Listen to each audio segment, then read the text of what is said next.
do you know Tommy Robinson? Do you feel like you were Starmer's political prisoner? Yes, absolutely. Do you regret pleading guilty? Yes, it Lucy was Connolly. all by design. My card was marked. It doesn't matter who I had representing me. He knows I'm not a racist. Lucy Connolly. Hi. So good to see you. And you. And it's so good that you have your voice back. Absolutely. Because for 380 days, you have had to see the mainstream media try and tell your story, try and paint you as something that I know you feel that you're not. Couldn't be further from the truth. Yes, I should never have said what I said. It was wrong. But I'm no far-right activist. I'm no far-right thug. In fact, this far-right thing is just not even a thing, is it really? Let's face it. And it's a way to deride patriots. It is, you're shutting people's voices down. So let's give them a label. Let's tell them they're bad people, because then they'll be quiet. So you're a patriotic mum who believes in our country, but is very worried about what's happening. Absolutely. That's all it, but for me, it's all it boils down to is our children and whether they're safe and how we can keep them safe. And we should, always be looking at better ways to keep them safe and doing the utmost. And I don't believe that currently that's being done. Now, look, we've got lots of time today, so we can tell this full story. And I think it is really important that we go back to the day of the Southport massacre, because I believe it was a day that changed the United Kingdom forever. Sometimes one of those stories is just so horrendous and taps into something in our national psyche. But obviously for you, this was another level, because the loss of your son at just 19 months old, Harry, as a result of NHS neglect in 2013, means that you are acutely aware of what it is like to lose a child, something you never get over. No, it's a life sentence of grief. And that was my first thought for those families. They dropped their children off at what should have been one of the best days of their life. Girls of that age love dance, love Taylor Swift. It should have been an amazing day. And then they should be picking their children up, asking them all about their day. How did your day go? And listening to their stories. And they never got to pick their children up. I can't even begin to tell you how. There's no words.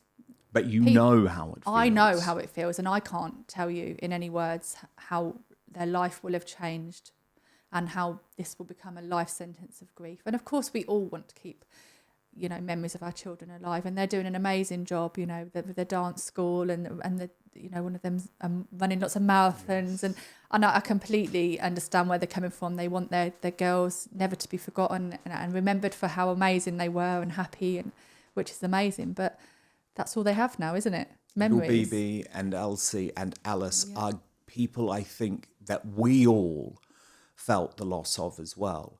So just take me through that day. So you're a childminder. Yeah. You have what's described as the United Nations of a whole load of kids you're looking after, of all races, right? All ethnicities from all parts of the world. And I think that day you had a number of children that you were looking after. Yeah, I would have had at least, I don't know, 5, 6, 7, 8. It was summer holidays, wasn't it? So I'd have had a lot of children, from my babies up to the children that were off school that day in my care. And so you're rushed off your feet, and then how do you hear the news? I think it was on a news channel, in the day, or it was Twitter. Do you know what? I don't know. And you were very active on social media, right? You Absolutely, followed me, yeah. and you had a voice, and you would post about what was in the news. All the time, yeah. And that day, after hearing the news, what was your emotional reaction? Because Ray, your husband Ray, who's obviously become a friend of ours, a Conservative Party councillor at the time, he recalled Lucy coming home and you being in a real emotional state. Like this had hit you, right? In a different way to maybe other people watching the news because of the loss of your child. It's the loss of my child, obviously, and then also I was a childminder. I looked after children day in, day out. You love children. I loved them. I loved all the children. I love all the children that I look after. I treat them like my own. I don't, if my daughter gets, they get, that they're not treated any different to mine, and I love them all dearly, and I take care of them as I would, take care of my own. And I just can't comprehend how, as a country, we could have let this happen. And it turns out it was worse than, I knew it was going to be bad. I knew it would be, he was known to this authority, that authority. We all knew that. We're not silly. But it was worse than I could ever have imagined. And I truly believe he could have completely been stopped. And those poor children, those poor girls should still be alive today. And so Ray comes home. You're in an emotional state. Have you posted anything at that point? Or are you just digesting? I don't think so. I think he normally comes home around 6-ish, 5:45, I think. And you posted at 8:30? I think so. I don't know. I can't remember. And I mean, obviously, this is a post that destroyed your life. And I know that it is going to be painful to think about. But do you remember what was going through your head, what you were feeling, what you were trying to put across? Yeah, I think for me, because we were treated so badly after Harry died by the hospital, by the police, by the CPS, the very people that are supposed to protect us and help us, they didn't. And they continue to let everybody down. And it does make me so angry, because I just think, how many times does a child have to die? How many times does X, Y, and Z have to happen before things really do change? Not lessons have been learned, all of this nonsense that they trot out all the time. Make change. I don't ever want to see this in my lifetime again. Nobody wants to ever see this in their lifetime. I mean, the Manchester bombings were horrific. I remember really vividly walking, it happened, the Manchester bombings, and the next morning my daughter was in reception, and I remember her skipping, down the road with their big Jojo boas they had in at the time, and completely oblivious to all the evil in the world. And me and my friend were crying about the children and the Manchester bombings, and I remember saying to her, she's going to ask me to go to concerts soon, and I don't think I can let her.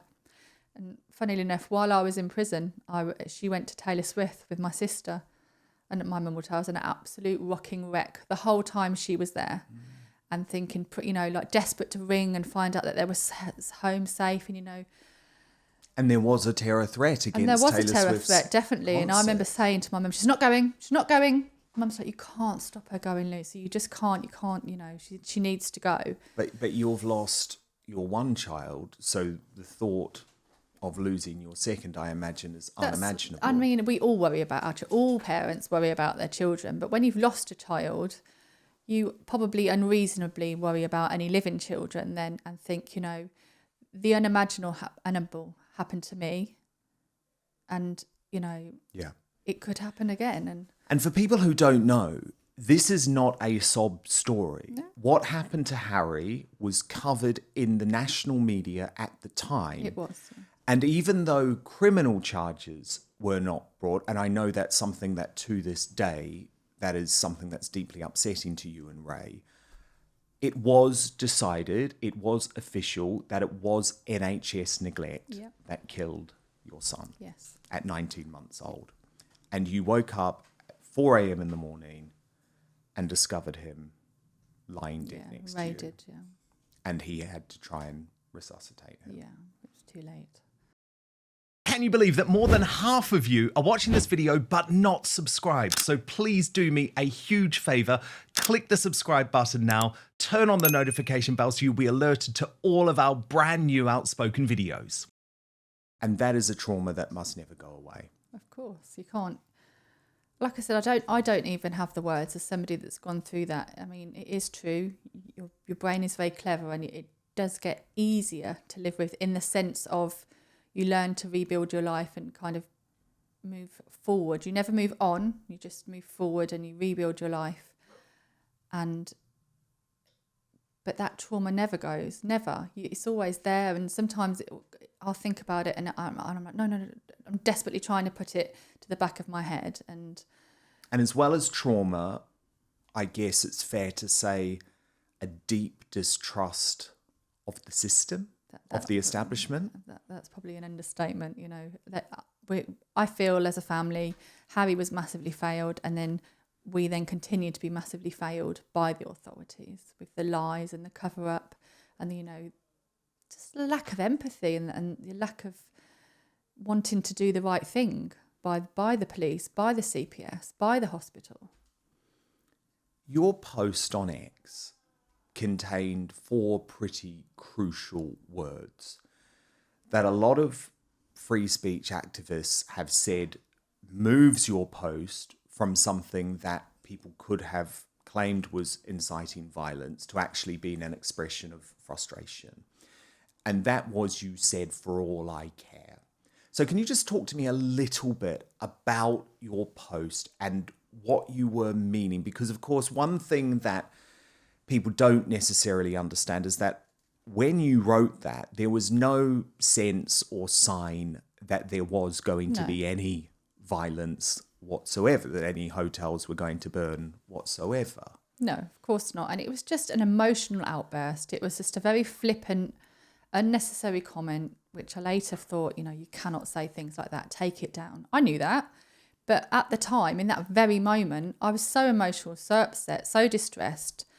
And I don't believe anybody, if they say to me, have you never been in a situation where you've been having an argument with somebody, either face to face, online or whatever, and something's come out of your mouth and you think, oh God, I'm so sorry.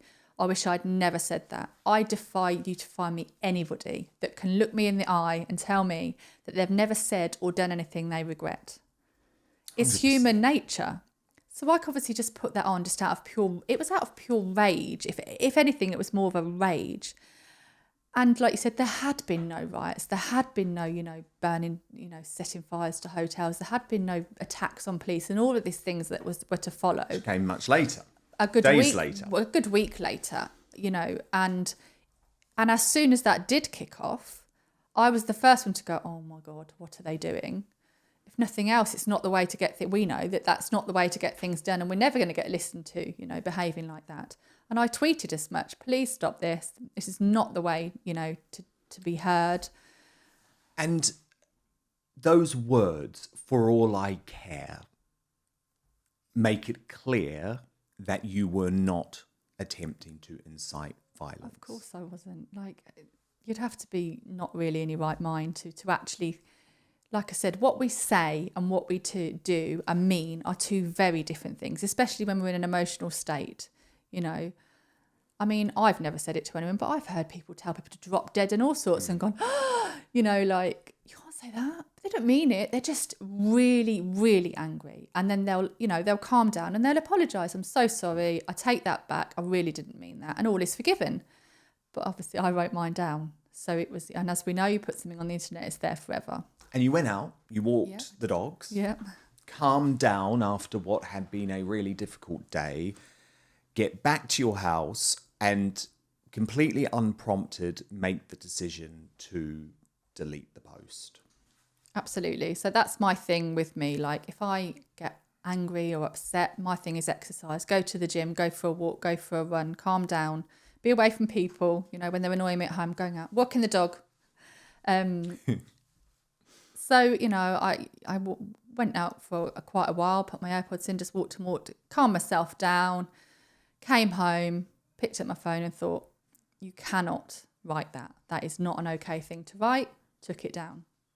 Because by which point I'd calmed down a little bit. I wasn't, you know, raging as much. I was obviously still really upset, but, you know, the red mist had descended by then. And for a number of days, you presumably thought this was the end of it. Yeah, I didn't think anything of it. I didn't read any of the comments on there or anything before. I just deleted it. Carried on posting on Twitter like I normally would with my normal stuff, and nothing was said. And I didn't even give it a second thought, if I'm honest. But someone, and I'm fascinated to know if you know anything about who or where this came from, but someone, knowing that you are the wife of a Conservative councillor, screenshotted the post, and as the tensions in the UK ratcheted up, your post through this screenshot, not your original post because it was long gone, went viral. Yeah. How did that happen? I don't know. It was definitely some kind of political campaign, because it started off, the first tweet I saw was like, look at this Tory councillor's wife being racist and this, that and that. I think initially it was maybe somebody local that was like maybe possibly a Labour activist, something like that, that wanted to unseat Ray, that wanted to cause trouble for Ray, because it seemed to be more about him than it did about me. You know, they seemed to be more bothered that I was married to a Tory councillor than what I'd said or, you know, anything like that. It was very much politically motivated. Whoever did it, whoever started that motion off was 100%, you know, politically motivated. Because why would you bother to mention that? You would just say, look at this awful, horrendous thing this person has written. We're going to report her. Why bring politics into it? Why bring my husband into it? He didn't know I'd wrote the tweet. It's nothing to do with him. He doesn't control what comes out of my mouth, as I don't him. What I don't understand the fascination with him and him being a counsellor. And when do you start thinking, holy fuck, this is going to destroy my life? When did you know that this was bigger than you? I think it was the Monday before the Tuesday that I got arrested.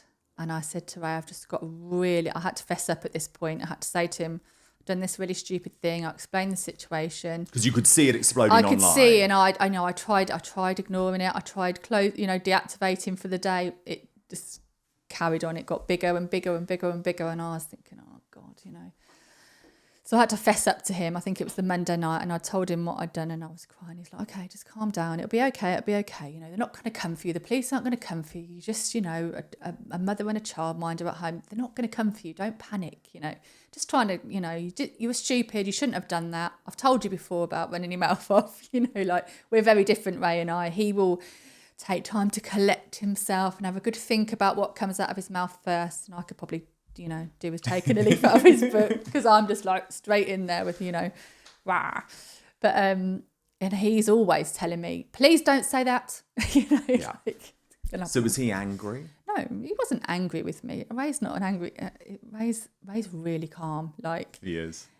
He's stoic. It takes a lot for him to shout at you. You know, like, he'll sit there and go, I'm not arguing with you. He's trying to calm you down. And he's like, look, it'll be fine. You've took it down. And then the next day he could see that this wasn't dying down. So we'd then had a conversation about, and I had thought about this because it's difficult because it was just spiraling and spiraling and spiraling. I was like, what do I do? Do I apologise and release a statement? Do I ignore it and hope that it goes away? What do I do? It was a really difficult, because I didn't want to fuel the fire anymore.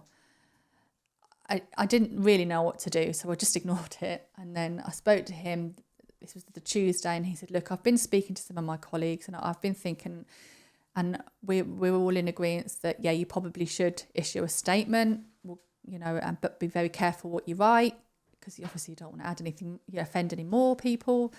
So that's what we agreed. And obviously we have a friend, you know, in the business that does that sort of thing. So he did write the apology for me. It doesn't mean to say I didn't mean it. It just means that we were cautious, and we were thinking we don't want to upset anybody else.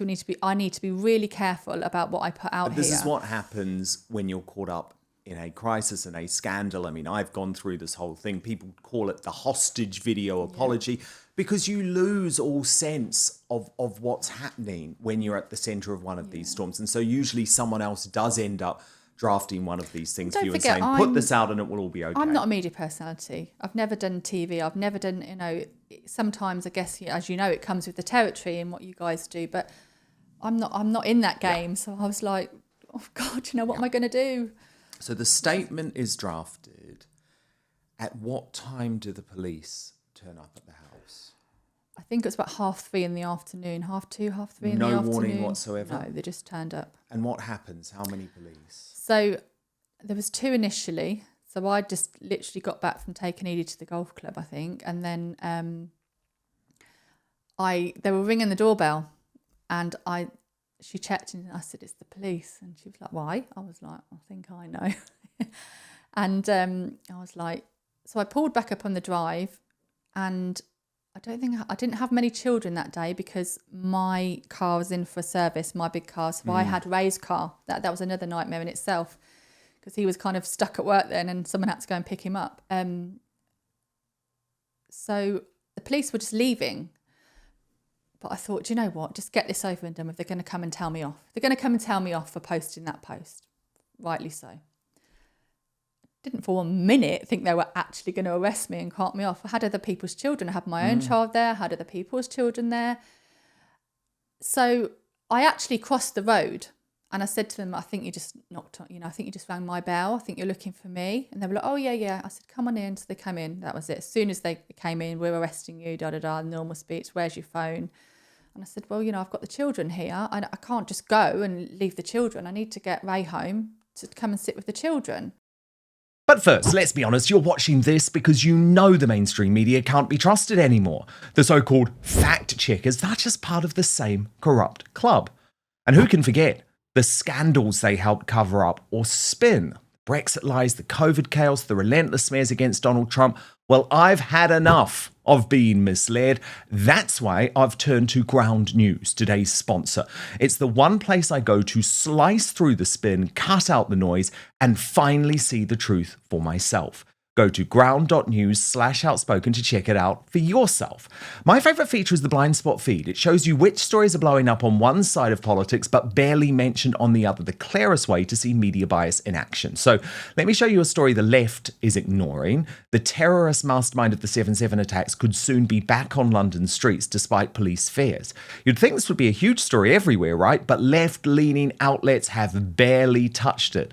And what about on the right? Well, the UK Chancellor says the government is backing Scotland with billions in investment. It's a massive funding pledge, yet it's barely been covered by right-leaning media.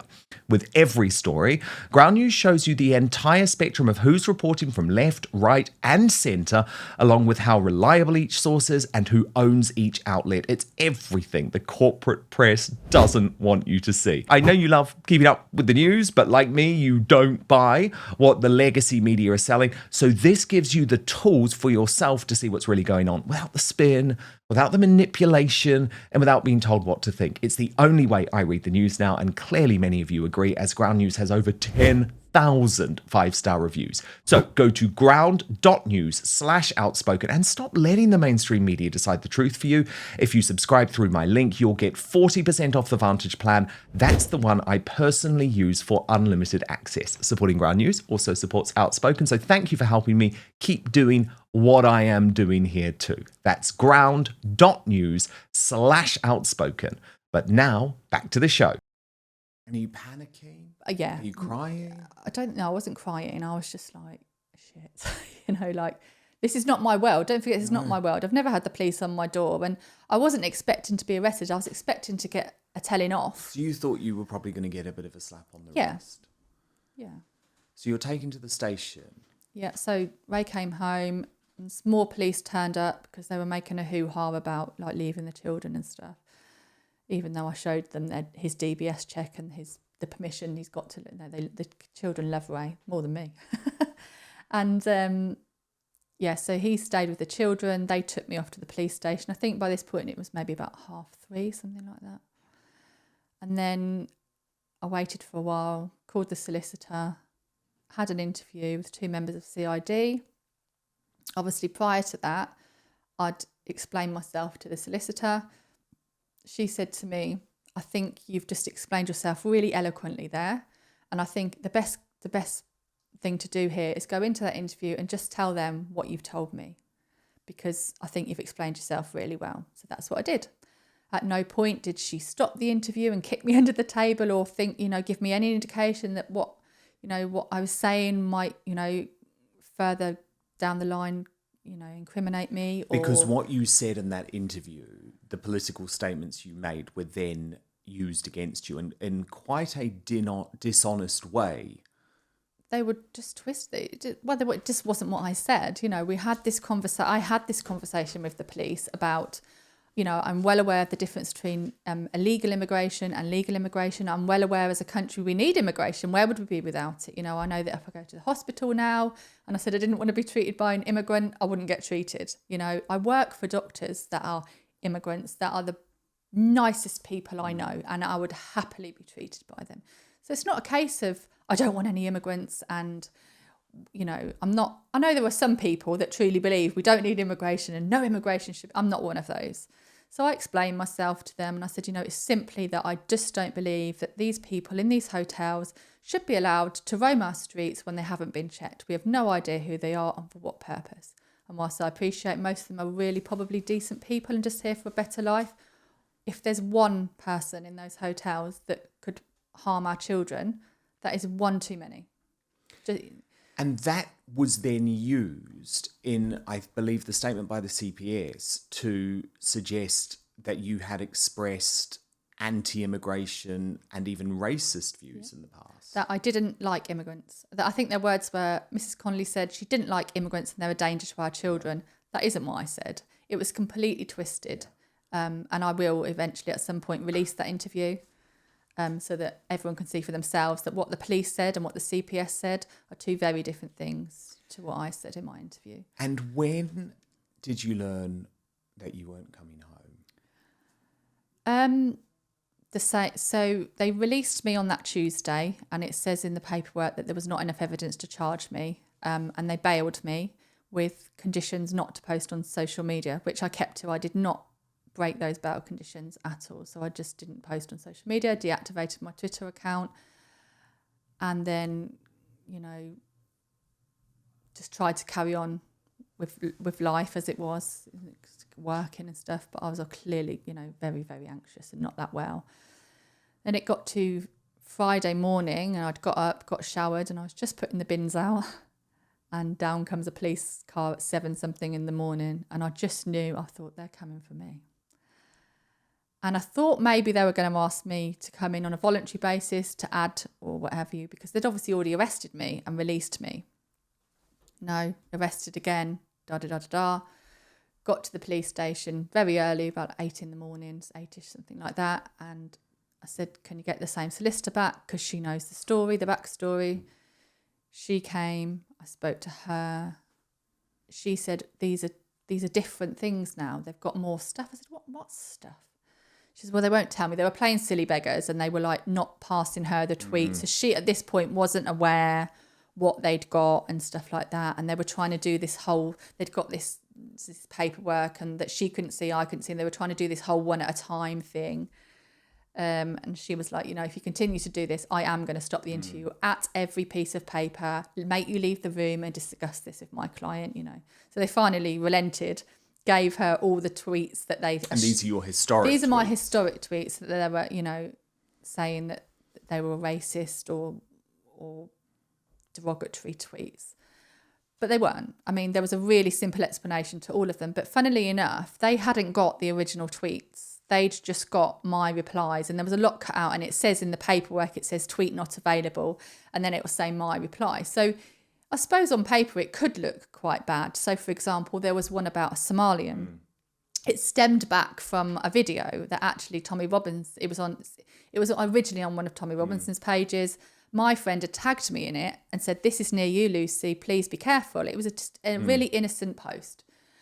And I replied, oh yeah, I know all about that. I think he's been arrested. I think he was a Somalian guy with a sick face, because obviously, for obvious reasons, there was a guy masturbating over children in a park near me. I mean, would you not agree? That's pretty sick, So then I think somebody had put something along the lines of, you can't say he's Somalian, that's racist. So I'd replied, you can if he's Somalian. I really, to this day, don't understand what the issue with that is. Some racists like us, I would describe me as white British, like I would describe him as... People have a certain look about them, don't they? And if we're describing somebody, Somalians have that very distinctive look. So I said, Somalian, I guess, with a sick face. And then somebody had accused me of being racist because I'd pointed out that he looked Somalian. And then I put, you can say he's Somalian if he's Somalian. If you were given if the police were asking you of a description of somebody and you thought they were Somalian, you would say, I think they were Somalian. That, there's nothing wrong with that.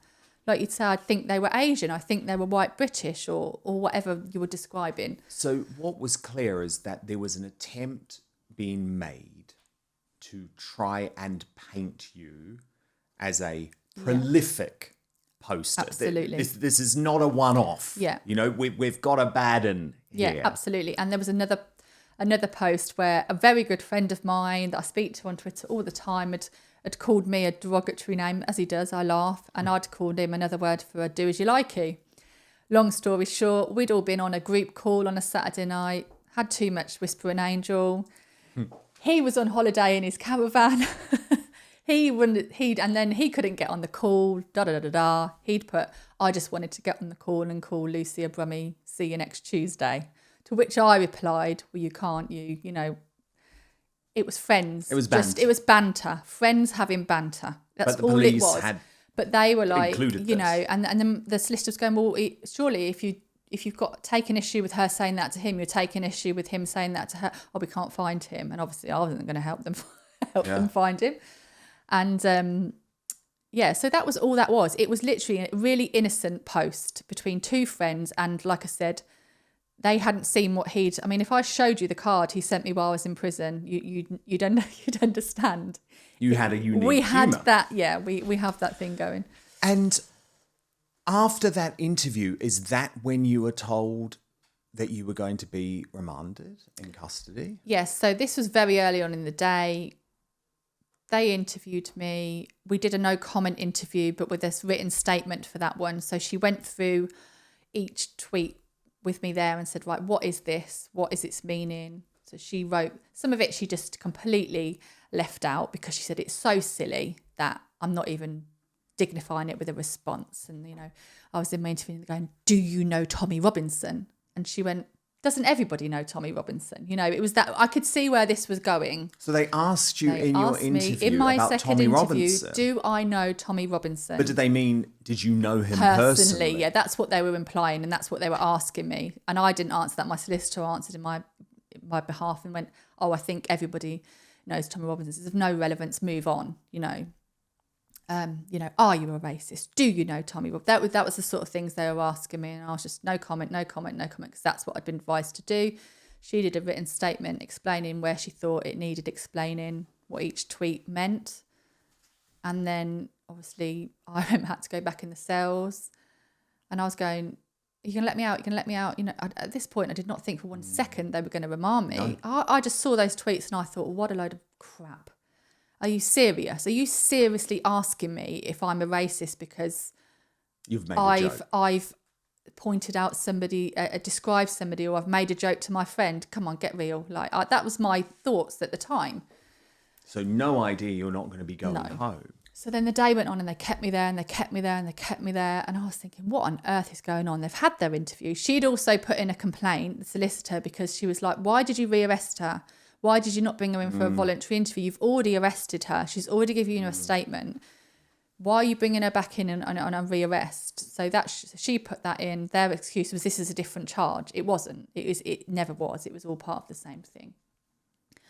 So she went off, obviously. Which was inciting racial hatred. Yeah. So, it's publishing written material that could have incited racial hate. Not that it did, could have incited racial hate. Because we know that it didn't.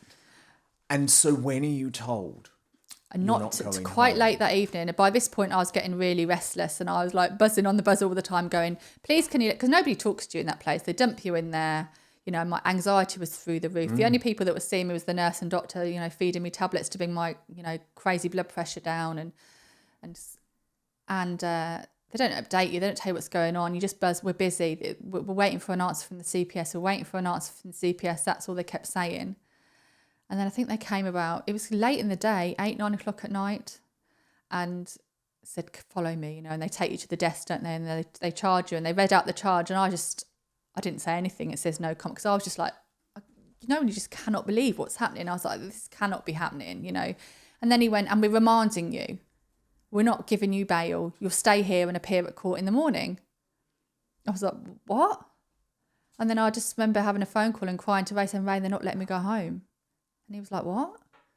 And I told him what was happening. And then he came. Did he come that evening? I'm not sure he did. Or he came the following day with some clothes and stuff. And then obviously they remanded me. I appeared by video link at Magistrates Court that morning, 10 o'clock that morning. They again remanded me. The sister asked for bail. They wouldn't give me bail. Said this is so serious that it's going to Crown Court. We're not dealing with it. So that tells you straight away that they always intended to give me a sentence more than 2 years. Because a magistrate's court can only give a sentence up to 2 years, Crown's from 2 years. So it was an either-or case as well. It was a case that could have been heard at Magistrates Court or could have been heard at Crown Court. They call it an either-or case. So at this point, is it starting to dawn on you that you are being made an example of? Yeah, and then I remember saying to Ray, you need to get me a solicitor to this hearing. I can't go to the court hearing without a solicitor. And it was just another guy from the duty company, because obviously this is a Friday night, I've been reminded. It's now Saturday morning. Where on earth do you look up good lawyers, criminal lawyers and barristers in this situation? We just had to go with what we'd got. And I said to Ray, you need to, and I'd said to this guy, how much is this going to cost us? And I'd rang Ray, said it's going to cost this. He said, don't worry about it, just do it, I'll sort it. And you're not being helped at this point by the Free Speech Union? No. They came much later down the line. And then I spoke with the solicitor over the phone, and it was just obviously you're going to have to go guilty. And I was like, what? But I'm not a racist, but I haven't done what they've said that I've done. And we had Tyler Kay, another guy, and he's just been remanded for the same thing. He retweeted it. At this point, I knew nothing about Tyler. I would like it known that do not know him. I've never had any interaction with him. And at this point, I knew nothing about him. And he's like, well, yes, we've just had another, in that week that it had all been going on with me, he'd been arrested, charged, remanded, was due in court for sentencing the following week. And that was for posting the same words as you? He did, but he also added his own things. He added things like, fuck the police and go out. He was actively encouraging the riots. So by this point, the riots had kicked off. And also he was actively encouraging people to go out and riot. That I did no such thing. As we've already established, my tweet was well before the riots started. And as soon as the riots started, I was like, in no way, shape or form encouraging anybody to riot. But your solicitor's thinking, well, Tyler's gone down for a very lengthy sentence. The most sensible thing here is to plead And he guilty. said to me, and because I said, well, can't I just say, I wrote the tweet, because obviously I've already admitted to writing the tweet. I can't say I didn't. I'm sorry. I took it down. I wrote the tweet, but it was not my intention to do what you're saying. He said, well, no, because then that becomes a Newton hearing and you'll probably lose, and then you'll lose your 33% credit. And you're looking at 5 to 7 years. And can you imagine being told on a Saturday morning, you're going to prison for 5 to 7 years? Because what you don't, for somebody like me who's never been part of the criminal system and never been to prison, I don't understand how sentencing works. If you're telling me I'm going to prison for 5 to 7 years, that means I'm going to prison for 5 to 7 years. I didn't know that you only do X amount of your sentence and tag and all of these things, because I don't move in those circles. So it was just a given, and he said, I'm going to ask for bail, but obviously that was denied. So then I went, they moved it, said you will appear in Crown Court on Monday morning. And then I thought, right, now what then? And I thought they might just leave me in the police cells, actually. And then the sergeant came along and said, I'm going to try and get you some transport to prison. And I was like, prison? No, I want to stay here. Thinking it's near home. I've got to go to court on Monday anyway. I'll just stay here. Knowing what I know now, that is definitely best to get sent to an actual, proper remand prison where they're set up for, holding people longer term. So I got shipped there the Saturday afternoon, appeared back in court Monday morning, but that was a sham. I knew I was due in court. They'd told me I was due into court at 10 o'clock. At 11 o'clock, 1 o'clock in the afternoon, I think I got there. At 12 o'clock, I was still at the prison.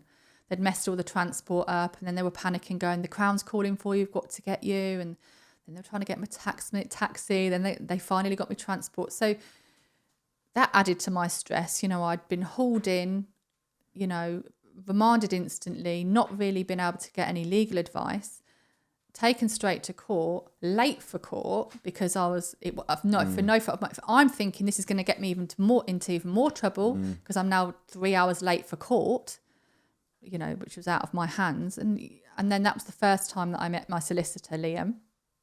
He'd previously been speaking with Ray, and Ray had given him a background on me, and he said, I can't really remember what this point it was for. It wasn't to put a plea. No, I think it was to put a plea in, but it was advised to put a no plea in because they wanted the psychiatric reports. They wanted to prove mitigation and things like that. So he asked for an adjournment, which he was granted. So I didn't put a plea until later on. But you were always categorical because of this advice that you were going to plead guilty. Yeah, because that's what I was told is the best. It became quite obvious and was made quite, clear to me that I was going to prison for this. There was no alternative. I think the whole legal profession across the board were like, what on earth is going on with these cases? They were seeing people get like really high sentences where they ordinarily wouldn't do. They were seeing people rush through the system overnight, which is unheard of given the backlog of of the court cases. It's unfair. It's not fair. Why should I get rushed through the system when there are women sitting in prison, been waiting for 2 years the trial, that are going not guilty? Well, I think we know why. And actually, I want to show you Keir Starmer, because obviously, as Director of Public Prosecutions, he had actually given advice that said if someone who had never been in trouble with the law inadvertently posted something in the heat of the moment on social media and then deleted it, it should be dealt with very swiftly, certainly not with a charge or with a prison stay. But because he was so determined to crack down on this quote-unquote far-right violence across the country, I believe he did try and influence the judiciary. But I don't know if you've seen this, so I just want to show you what he said at the time. Okay. Utterly condemn the far-right thuggery we've seen this weekend. Be in no doubt those that have participated in this violence will face the full force of the law. The police will be making arrests, individuals will be held on remand, charges will follow, and convictions will follow. I guarantee you will regret taking part in this disorder, whether directly or those whipping up this action online and then running away themselves. Convictions will follow. It answers the question, doesn't it, really? Instead of saying, we know you're upset, we know you're angry, but this is not the way and it won't be tolerated. You're all far-right activists and racist and thugs. And, I don't care if you're upset that those 3 children have died. I don't care if you're scared for your own children. This is what we're going to do. And, he said it himself, we will remand you, because that isn't standard practice. To remand people like me that isn't a flight risk, that's never, offended before and was very unlikely to offend again. It wouldn't be standard practice. And ordinarily, you wouldn't get the CPS's instruction to remand somebody. They would say no. Even if the police were asking, they would say no, there are not enough grounds to remand this person. Do you feel like you were Starmer's political prisoner? Yes, absolutely. And I think politics didn't need to come into it. There was nothing to do with politics. It was, I'd made an angry tweet that I shouldn't have said. Why is that anything to do with being married to a Tory councillor? Or why is that anything to do... Well, it's 2025. Husbands don't keep their wives in line and, tell them what to do. And we definitely don't have a relationship like that. He does his thing, I do mine, he thinks his way. We definitely don't align on our beliefs and political views all the time. But you know what? That's okay. But Starmer needed to prove that people like you, ordinary people, who were just, in his words, whipping stuff up on like you were going to go to jail. And so you make this decision to plead guilty. And Lucy, lots of people have said that was a huge mistake. In hindsight, it was. And they have to remember that I didn't get remand. I didn't get bail. I'd been remanded. They made it quite clear they were not going to give me bail at any point.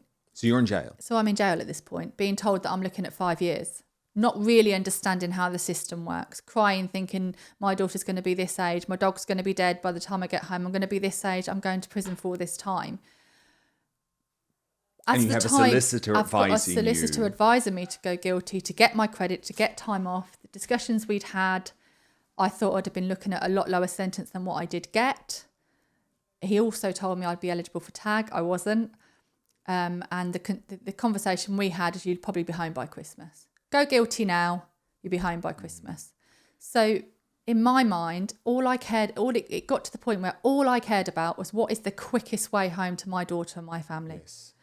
But instead, in that sentencing by the Recorder of Birmingham, it is quite clear that he is making a political point. Absolutely. You're an example. He talks about diversity in his summing up, and actually ends up giving you, despite the fact that you've pleaded guilty, a 2.5-year sentence. Yeah, and he said in the hearing, well, had you have gone to trial and been found guilty, you would have got 4 years something. So that's where I'm going to start from. And then I'm going to take your discount off. So actually, I didn't end up gaining anything by going guilty, because all he did was add that 25% on before he took it off. Do you regret pleading guilty? Yes. Well, yes and no. Again, because I honestly believe, had I gone not guilty, there's a strong possibility I would still be sitting in jail now waiting for a trial. Once they've remanded you, they're in no rush to put you through the system. Why would Whereas they? Wanted me in prison. wanted to rush you through the system, didn't they? Because, I mean, all of these hearings were being televised, and they wanted to show to other people, don't post. Don't post, because you could be like Lucy Connolly. It was all by design. All by design. They intentionally reminded people, because it's very difficult then, isn't it, to get the best legal advice. And I know Ray was seeking alternative legal advice on the outside, and he was saying to me, please don't go guilty. If I could get you to sit around the table with these lawyers, you'd understand why. But that's the problem, isn't it? I couldn't go around and sit at the table with these lawyers, and they couldn't say, like, this is why it's not incitement. This is why you shouldn't go guilty. This is why it's this. Stand strong. We'll get you out. But I don't know whether they would have done. I think my card was marked. I truly, truly believe it doesn't matter who I had representing me. What I pled, they were going to have You me. were Starmer's pin-up girl. Yeah. And he had made it clear that he expected the judiciary, I don't call it a justice system, by the way, I call it a judiciary. He had made it clear that you needed a lengthy sentence. Thank you so much for watching Dan Wootton Outspoken. Please click on my face just to the bottom left to subscribe to this brand new independent news source, and turn on the notification bell so you'll be alerted to our brand new live shows, uncancelled interviews, and special royal episodes. Outspoken is also now available as a podcast, so you can listen to the show every weekday on the go, wherever you are.